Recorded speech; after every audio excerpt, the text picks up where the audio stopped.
सनातन शास्त्रमध्ये सगळ्यांचं स्वागत आहे. नमस्कार. आजच्या जगात कसं झालं ना, सगळीकडून माहितीचा, मतांचा, गोंधळाचा इतका मारा होतोय हो. की नेमकं कोणाचं ऐकावं हेच कळत नाही. अशा वेळी एका शांत, स्थिर आवाजाची गरज खूप वाटते. अगदी. महाभारतात एक असं पात्र आहे.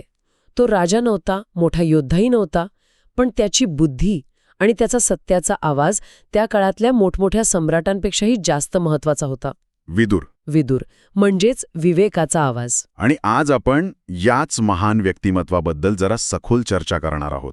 म्हणजे बघा, आपण सगळे विदुरांना एक ज्ञानी मंत्री म्हणून ओळखतो. हो, बरोबर. पण मग प्रश्न हा आहे की जर ते इतके ज्ञानी होते तर त्यांनी महाभारत थांबवायचे जे प्रयत्न केले ते अयशस्वी का झाले? हा महत्वाचा प्रश्न आहे. आणि त्यांच्या त्या आपण ज्याला अयशस्वी प्रयत्न म्हणतो त्यातून आपल्या जीवनात यशस्वी होण्याचा कोणता धडा आपण घेऊ शकतो? चला मग सुरुवात त्यांच्या ओळखीपासूनच करूया. विदुर नेमके कोण होते?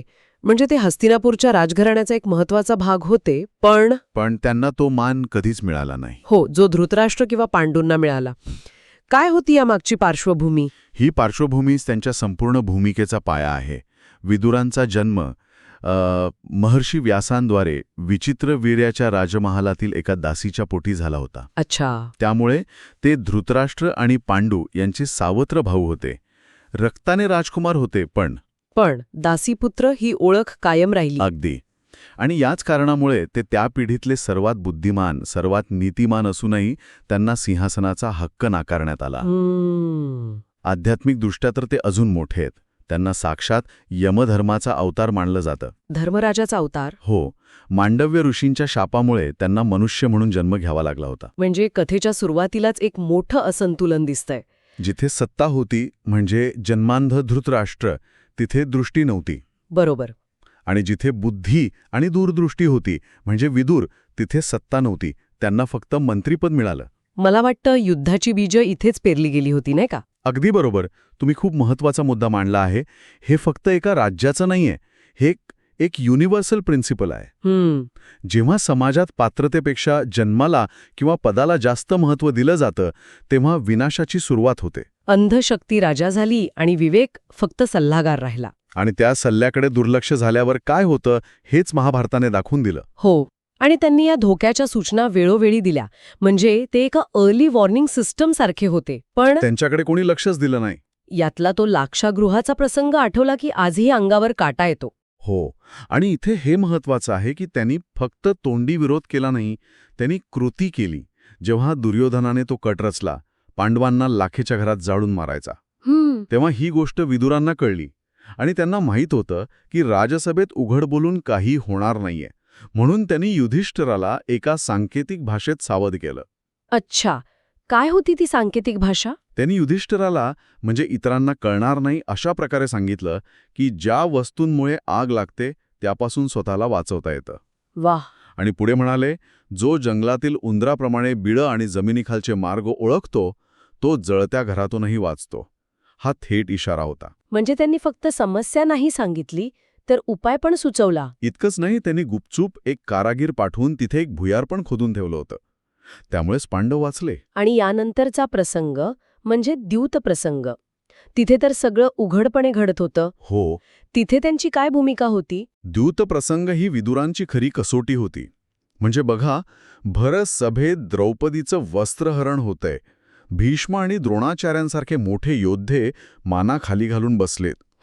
तेव्हा उघडपणे अधर्माला विरोध करणारे जे 2-3 आवाज होते त्यातला सर्वात मोठा आवाज विदुरांचा होता. काय म्हणाले होते ते? ते धृतराष्ट्राला अक्षरशः ओरडून सांगत होते, महाराज, तुम्ही तुमच्या डोळ्यादेखत आपल्याच कुलवधूचा अपमान होऊ देत आहात. हा जुगार सर्वनाशाचं मूळ आहे.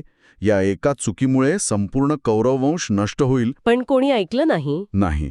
त्यांचा आवाज सत्तेच्या अहंकारात आणि पुत्राच्या मोहात दाबला गेला. या घटनांवरून त्यांचं धैर्य दिसतं. पण या पलीकडे त्यांनी एक संपूर्ण विचार प्रणालीच मागे ठेवली आहे, विदुर नीती. हो. मला वाटतं हे तर आजच्या काळातल्या नेत्यांसाठी, मॅनेजर्ससाठी एक परफेक्ट ब्लूप्रिंट आहे. नक्कीच. विदुर नीतीची तुलना अनेकदा चाणक्य नीतीशी केली जाते, पण एक सूक्ष्म फरक आहे. काय फरक आहे? चाणक्य नीती राजकारण आणि अर्थकारणावर जास्त लक्ष केंद्रित करते, तर विदुर नीती राजकारणासोबत धर्म, नैतिकता आणि आत्मनियंत्रणावर जास्त भर देते. अच्छा. त्या जवळपास 700पेक्षा जास्त श्लोक आहेत. यातलं एखादं सूत्र जे आजच्या काळातही तंतोतंत लागू होतं असं सांगता येईल का? अनेक आहेत. एक तर खूप महत्वाचं आहे. विदुर म्हणतात, राज्यावर किंवा इतरांवर नियंत्रण मिळवण्याआधी आपल्या 6 शत्रूंवर नियंत्रण मिळवा. काम, क्रोध, लोभ. हो, काम, क्रोध, लोभ, मोह, मद आणि मत्सर. विचार करा, हे आजच्या कॉर्पोरेट लीडर्स किंवा राजकीय नेत्यांसाठी किती महत्वाचं आहे. खरंय. जो स्वतःच्या रागावर किंवा लोभावर नियंत्रण ठेवू शकत नाही, तो हजारो लोकांचं नेतृत्व कसं करणार? अगदी. आणखी एक सूत्र मला खूप भावलं.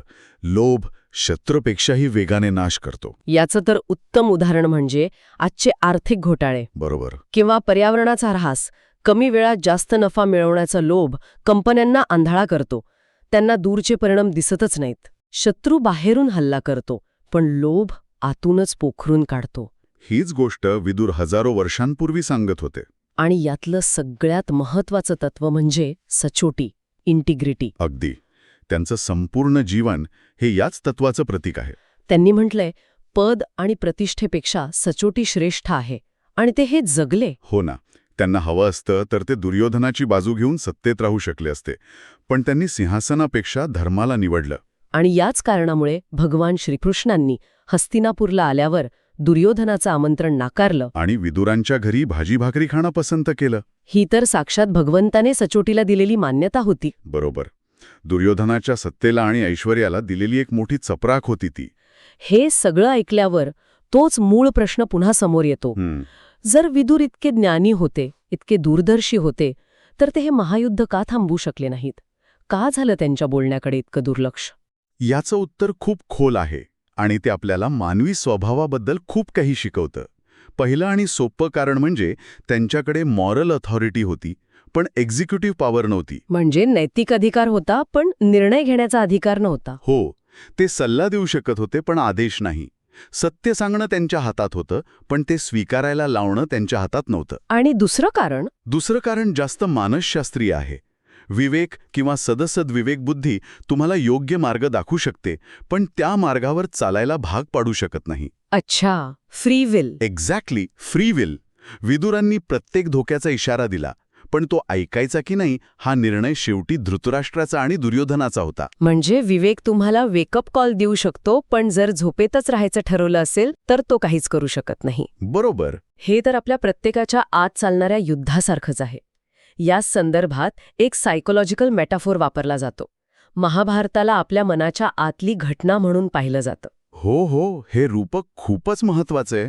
ते काय आहे हे जरा विस्तारानं सांगाल? नक्कीच. यानुसार महाभारत ही फक्त कुरुक्षेत्रावर घडलेली लढाई नाही, ती आपल्या प्रत्येकाच्या मनात रोज घडते. इंटरेस्टिंग. या मानसिक नकाशात राजा धृतराष्ट्र म्हणजे आपला एखाद्या गोष्टीप्रती असलेला आंधळा मोह, अटॅचमेंट.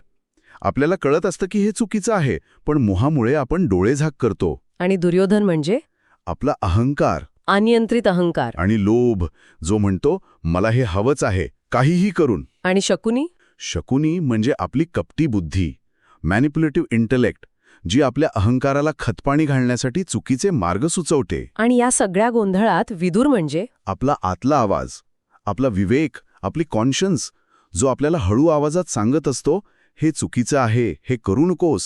वाव.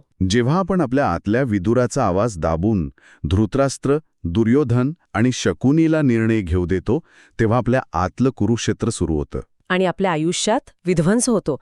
म्हणजे महाभारत ही फक्त एक ऐतिहासिक कथा नाही, तर ते आपल्या आत्मचरित्र आहे. अगदी. मग या सगळ्यातून अंतिम धडा काय घ्यायचा? विदुरांच्या प्रवासाचा सार काय? त्यांच्याकडून मिळणारा सर्वात मोठा धडा हा आहे की खरं यश हे बाह्य परिणाम नियंत्रित करण्यात नसतं. मग कशात असतं? ते प्रत्येक परिस्थितीत धर्माच्या आणि सचोटीच्या मार्गावर टिकून राहण्यात असतं. वरवर पाहता विदुरांना अपयश आलं. हो, ते युद्ध थांबवू शकले नाहीत. पण ते त्या अधर्मात, त्या पापात कधीच भागीदार झाले नाहीत. त्यांचं यश हे होतं की ते निष्कलंक राहिले. आणि म्हणूनच युद्धाची घोषणा झाल्यावर त्यांनी लाजसभा सोडली. ते त्या भ्रष्ट व्यवस्थेतून बाहेर पडले. हो, आणि हे आपल्याला शिकवतं की प्रत्येक लढाई लढण्यासाठी नसते. काही लढायांपासून दूर राहणं हे शहाणपण असतं. Not every battle is meant to be fought. Some are meant to be exited. Exactly. जेव्हा व्यवस्था इतकी सडून जाते की तिथे सत्याला काहीच किंमत नसते, तेव्हा त्यातून सन्मानाने बाहेर पडणं हाच विवेकाचा मार्ग असतो. हे खूपच प्रभावी आहे. म्हणजे कधीकधी हार न मानणं म्हणजे लढत राहणं नव्हे, तर चुकीच्या लढाईतून माघार घेणं. बरोबर. आणि त्यांचा शेवटही तितकाच प्रतिकात्मक आहे. असं मानलं जातं की युद्धाच्या शेवटी त्यांनी तपस्वी जीवन स्वीकारलं आणि जेव्हा पांडव त्यांना भेटायला आले हं. तेव्हा योगाच्या सामर्थ्याने त्यांचे प्राण युधिष्ठिराच्या म्हणजेच धर्माच्या शरीरात विलीन झाले. अरे वा. हे कशाचं प्रतीक आहे?